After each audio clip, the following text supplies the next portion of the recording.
Hey, this is Santino, back for another episode of the Dork Report. And this is Ed. Got a couple stories for you here, and I wanted to talk about the Wonder Woman TV show and her costume.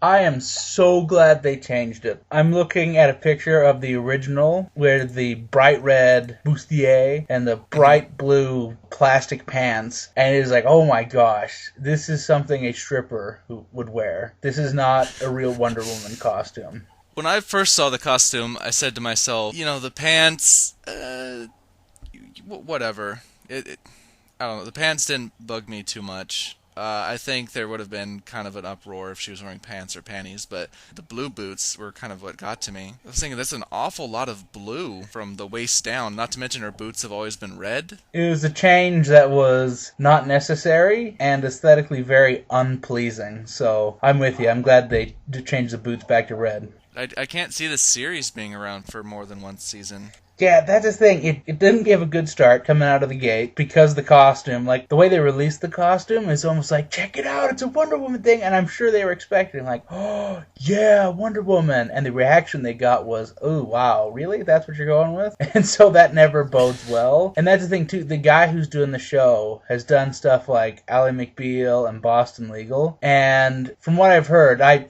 never really watched both those shows around there when they were on TV. But Wonder Woman hmm is a strong female character, and I've heard that he does poorly sometimes with female characters, where he tends to come off as a bit sexist or misogynistic, which you can't do with Wonder Woman, because then there's no point of having Wonder Woman. Batman and Superman, they have a pretty strong fan base, and they're going to be expecting certain things. But with Wonder Woman fans, I mean, it's outrageous. I mean, she's got to be so many things. She's got to be strong, but she's got to be feminine. She's got to be warlike, but she's got to be fighting for peace. She's got to be compassionate, but I don't know. It's Wonder Woman fans want her to be like the perfect character, and then obviously it's going to make a very boring character. So it's a very huge undertaking whenever you do anything Wonder Woman. Because that's both Superman and Batman, as you say. These are the big three. Let's not kid ourselves. hmm And both of them have a little bit of leeway. Like you can do a serious or a kind of a silly Batman, or you can do a much more like stern Superman or a much less stern Superman. But you're right, Wonder Woman. There's a ideal that people are expecting, and if you don't hit that ideal, then you're screwed. There's no one will like it, not a single person.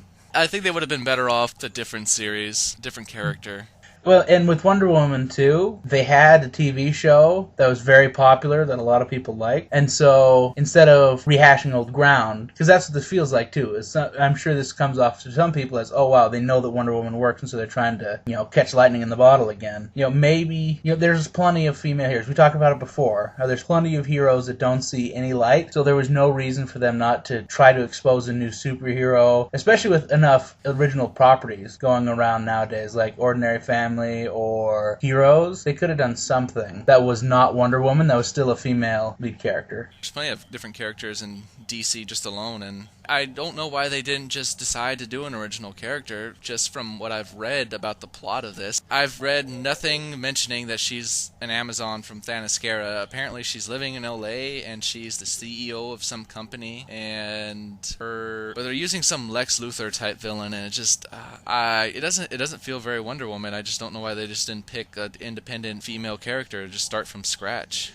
Well, it's one of those things where they're trying so hard to cash in on an existing fan base that they're ignoring the fact that if they did something original, which heaven knows that's so difficult to find nowadays. But if they'd done something original, they could have had a great start with new characters that would have picked up an incredible fan base. And I'm with you too, especially like there's a line in the article I was reading where it's like, oh, we're trying to balance halfway between her business and halfway between her superhero thing. But especially since this is the guy who did Ally McBeal and Boston Legal, like half of me is like, no, that is a terrible line to read, because that means instead of not Superwoman, instead of Wonder Woman punching stuff and fighting people, we're going to see Wonder Woman in an office setting. And I don't want to see Wonder Woman in an office setting, because there are other people who do office things that fit office things, and it makes more sense and it's funnier. I want Wonder Woman to punch somebody, preferably a bad guy, but I'll take whatever. Yeah, no, I definitely don't want this to turn into Superman Returns, but with Wonder Woman, because we all know how well that turned out. Yeah. I'm not very happy with it.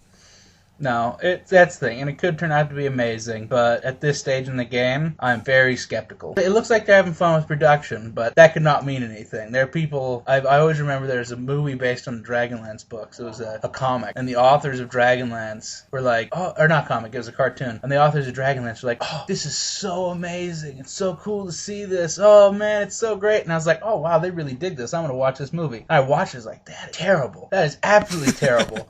It's like, the only reason they are happy with this is because it's like, oh, cool, someone made a cartoon out of our book. It's like, I don't think they realize how terrible that cartoon actually is. And so I'm thinking, like, everyone in set seems to be happy, which can mean that they're having a good time and it'll be a fun show, or it can mean that they're just having fun filming something and they have no idea how bad it is. So I hope it's the first one, but there's a good chance it's the second one. I can't even say anything about this actress's acting. I've only seen her in the 1 or 2 episodes that she was on Smallville, but she was playing an emotionless character, so what can I say? It's a problem when the character is bad, so... I've heard good things about her, though. I listened to Pop Culture Happy Hour, and it's just another podcast and from NPR, and they really seem to think that she's been in some good stuff, so I'm inclined to believe them, but because they're also pessimistic, it doesn't help Wonder Woman's case. May also be because there are pictures of her naked on the internet. Yeah, that doesn't help. Though, I don't know. Maybe if it's bondage stuff, I guess that would fit with the whole Wonder Woman mythos. Well, at least we won't have to worry about that story coming out halfway through the season. Naked pictures of Wonder Woman, because they're already there. That's a good point. Never thought of it that way. Maybe we should all just get that out of the way right now, so when we become famous, it's already out there. Everything's there to be seen. Oh, wow. Yeah, I'll get right on that one. Oh, trust me, I will.